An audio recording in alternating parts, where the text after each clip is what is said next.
Okay mga ma'am, mga sir, panibagong video, panibagong property tayo ngayon. This time Botolan po ulit ano, pero ang ganda ng lugar na to. Yan oh. 60 meters ang frontage, mga boss, mga ma'am, mga sir. Concrete road. 600 meters to 700 meters national highway. 1 kilometer to 1.2 kilometers munisipyo ng Botolan. Mga 1 kilometro, nandyan na po kayo sa mga sikat na resorts kagaya ng Sundowners. Ito po ang kalsada papunta doon. Resort po yan mga papunta dyan, okay? Now, ito po ay nasa 6,128. Nasa 6,128 square meters. Solo title dyan. Isa lang po ang pipirma. Clean title ano po.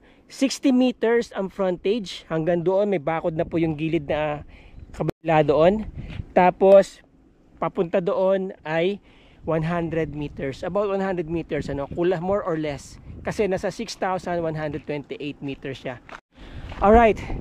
Meron na po ditong buhay na tubig. Nasa lugar na yan. Ayan no. Dire-diretso yan. Actually kasi palayan po ito eh. No? Pero nagiging residential area na. At eventually, pwede na rin po maging commercial area to. Dahil sabi ko nga, ito pong kalsada na to ay daanan papunta sa mga kilalang resorts po dyan sa area na yan. Alright, tapos napakalapit po sa National Highway. About 600 to 700 meters, nandyan na po kayo sa National Highway. And then papunta doon ay Iba, Zambales. About 1.5 to 1.8 kilometers.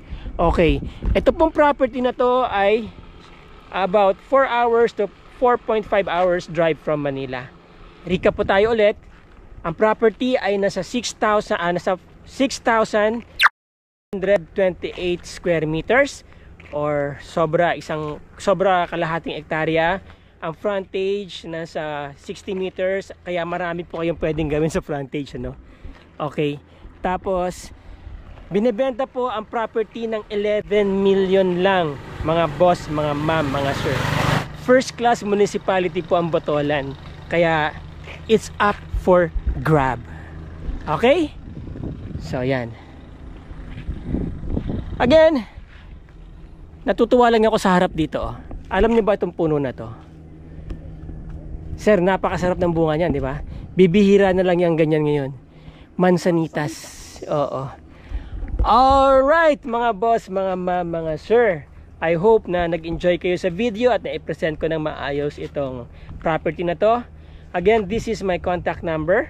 Yan ang aking Viber, Globe at saka WhatsApp. Yan din po ang aking email. Ang aking Facebook link na dyan sa description. Disclaimer lang po tayo mga ma'am, mga sir, mga boss. Hindi po ako licensed real estate agent, hindi din po ako licensed real estate broker. Ako po ay isang